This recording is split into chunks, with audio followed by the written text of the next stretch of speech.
بسم الله الرحمن الرحیم.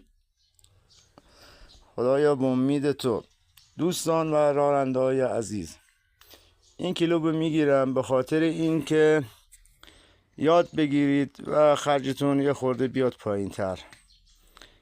این ایسوزو رو باز کردم فقط به خاطر دیکس صفحش. این گیربکسش آوردم پایین به خاطر دیکس صفحش و اینم از این دیکسش که خراب شده، اینم از این صفحه. الان یک دیکس صفحه ایسوزو حدوداً 25-6 میلیون پولشه. از دوستان میخوان که وقتی که این دیکس صفحه رو باز میکنن تعویض کنن، حتما این بولبرینگ هم عوض کنن. این بولبرینگ خیلی کارایی داره،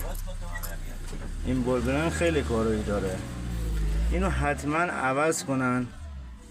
و یه چیز مهمتر از اینا همه هست، و زمانی که این ماشین رو من گیربکسش رو بستم و بهتون تو کلیپ نشون میدم که این باید چه کارش کنی تا عمر دیکس صفحت بیشتر از اینی که هست کار کنه.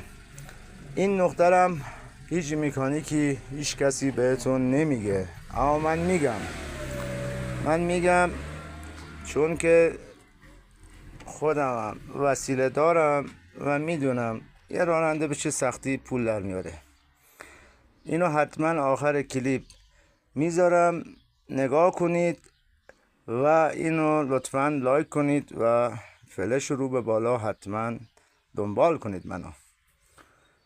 آخر این بستن این گیربکس آخرین نقطه رو بهت میگم و اینو یه جا ذخیره کنید برای اونهایی که چه از سواری تا ماشین سنگین، هر ماشینی که دارن، این نقطه بی نهایت مهمه.